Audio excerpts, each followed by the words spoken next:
के एक लड़की से इनका प्रेम प्रसंग था। उनकी शादी यूपी में हो गई थी। उसको उन्होंने जो है कि लेके भाग गए थे। उस लड़की का नाम लेना यहाँ उचित नहीं है। उस कारण से ओम प्रकाश और मृतक रविकांत के बीच में कुछ हल्का जो है कि झड़प भी हुआ था।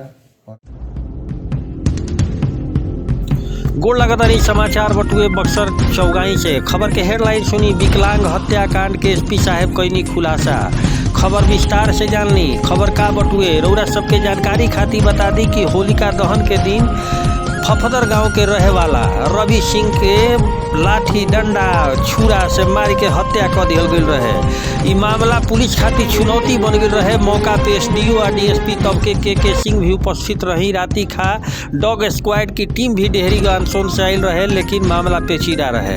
हालांकि माई के बयान के आधार पे एक आदमी के पुलिस वो दिन गिरफ्तार करलस, लेकिन वो निर्दोष निकलन। एक मुख्य अभियुक्त एगो गिरफ्तार हो गए जिनकर नाम मुन्ना सिंह पिता परमेश्वर सिंह फफदर के ही रहन, जौन की संलिप्तता स्वीकार कैलन। एसपी साहब प्रेस कॉन्फ्रेंस में का कहतनी भोजपुरिया समाचार ओरा सबके सब दिखाई।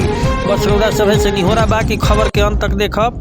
तो जौन प्रेस विज्ञप्ति एसपी कार्यालय से रिली बटुए ओकरा में बतावल गइल बा कि दू आदमी जौन मुख्य आरोपी रहन ओम प्रकाश उर्फ छोटू, पेशर सुरेंद्र सिंह फफदर थाना मुरार, यानी भाई ही भाई के कदलस कत्ल। मामला का बटुए इहे बटुए बताई।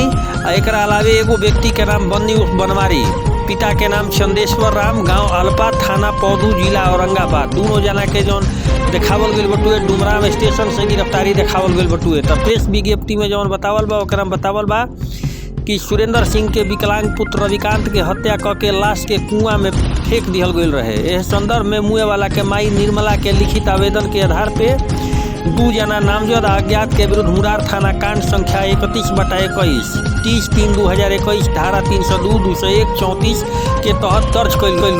अनुसंधान के क्रम में यह कांड के सफल उद्भेदन खातिर अनुमंडल पुलिस पदाधिकारी डुमराव के नेतृत्व में एसआईटी टीम गठन कइल गइल। गठित टीम पटना के घटना के सफल उद्भेदन करत कांड में संलिप्त अभियुक्त मुन्ना सिंह उर्फ जितेंद्र सिंह, पेशर परमेश्वर सिंह रोरा सबके बतावल गइल है।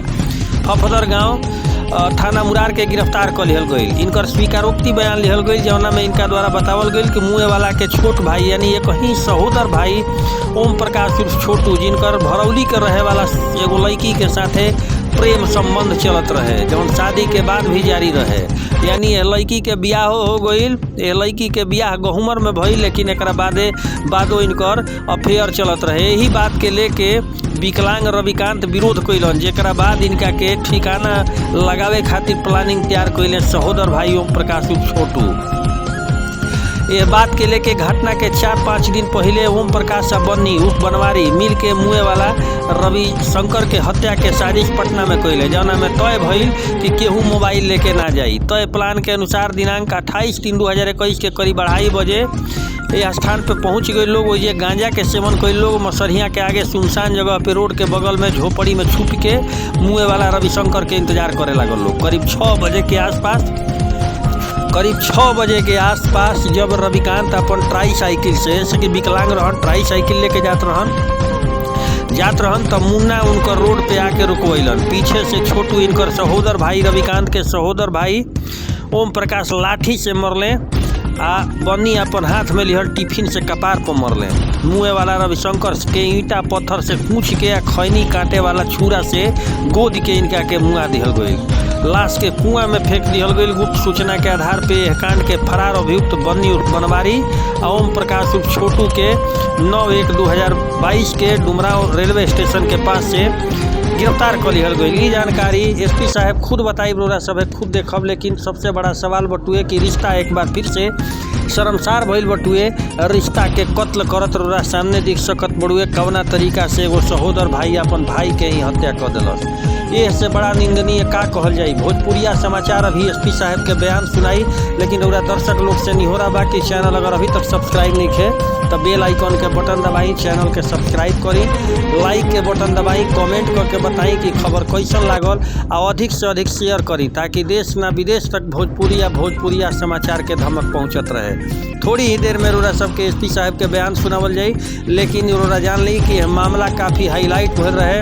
रात में ही पूरा जमावड़ा लाग गई रहे। विकलांग के जिलाध्यक्ष भी आ गए रहन, जौना में मामला के अब खुलासा कइल एसपी नीरज कुमार सिंह खातिर ई चुनौती बन गेल रहे, जेकरा बाद अंततोगत्वा मुरार थाना के प्रभारी मनोरंजन राय एसआईटी के टीम डीएसपी के बदौलत ई खुलासा हो गई। सुनी बयान।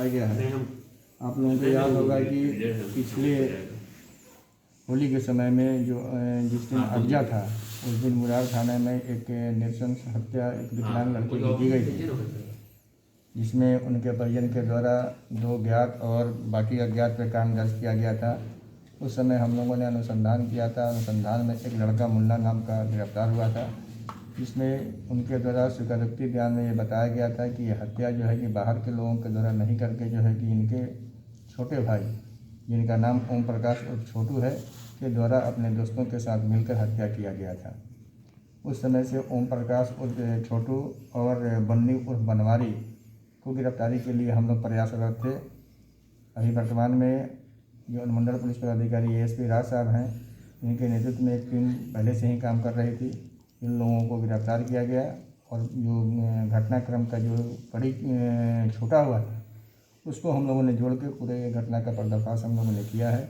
घटना के पीछे यह तथ्य सामने आया है कि जो ओम प्रकाश और छोटू मृतक का अपना सहोदर छोटा भाई है, जिसने जो है कि अपने गांव के बगल के एक लड़की से इनका प्रेम प्रसंग था। उनकी शादी यूपी में हो गई थी, उसको उन्होंने जो है कि लेकर भाग गए थे। उस लड़की का नाम लेना यहाँ उचित नहीं है। उस कारण से ओम प्रकाश और मृतक रविकांत के बीच में कुछ हल्का जो है कि झड़प भी हुआ था और रविकांत जो विकलांग थे अपने भाई ओम प्रकाश को घर में आने नहीं देते थे और कुछ ज़मीन को लेकर डिस्प्यूट था। इसी कारण से ओम प्रकाश अपने दोस्तों को से मिल के एक और अपने ग्रामीण मुन्ना से मिल के अपने भाई की हत्या करा दी। और हत्या के बाद जो है कि बड़ा नृशंस हत्या हुआ था। हत्या जो है कि क्योंकि आप लोग जानते हैं कि वो विकलांग था, ट्राईसाइकिल से आ रहा था, वहाँ पे वो लोग इकट्ठा हुए। वहाँ पे मरसिया मोड़ पे जो है कि पहले इन लोग रुके, वहाँ पे जो है कि नशा पान किए। उसके बाद एक झोपड़ी है, वहाँ पे जाके लोग उसका इंतज़ार किए, क्योंकि होली का पर्व का त्यौहार था। वो अपने घर का सामान लेके वो आ रहा था। तो शुरू में मुन्ना ने उसको जो है इंटरसेप्ट किया और उससे जो है कि बगझट किया। पीछे से जो उसका अपना छोटा भाई जो है ओम प्रकाश ने जो लाठी से वार किया और उसका एक टिफ़िन था, वो टिफ़िन से मार के जो है कि सर पे जो है कि उसको जख्म किया गया। और बाद में जो है कि वहाँ से सड़क से जो है कुएं का डिस्टेंस करीब 100-150 मीटर का है, वहाँ पे घसीट के ले गया और वहाँ उसके सर को कूच के जो है कि बिना पानी के कुआं था उसी में जो है उसको मार के फेंक दिया गया। और उसके पश्चात जो है कि डेड बॉडी का जो है जब मिला तो यही लोग मिल के जो है कि वहाँ पे विधि व्यवस्था की समस्या भी उत्पन्न किया था। तो अभी तक का जो है कि हम लोग का फीडबैक ये इस केस का जो है लगभग उद्भेदन हो चुका है। सारे जो है कि ये लोग कन्फेस भी कर लिए हैं और लोगों को जो है कि हम लोग न्यायिक हिरासत में जेल में भेज रहे हैं।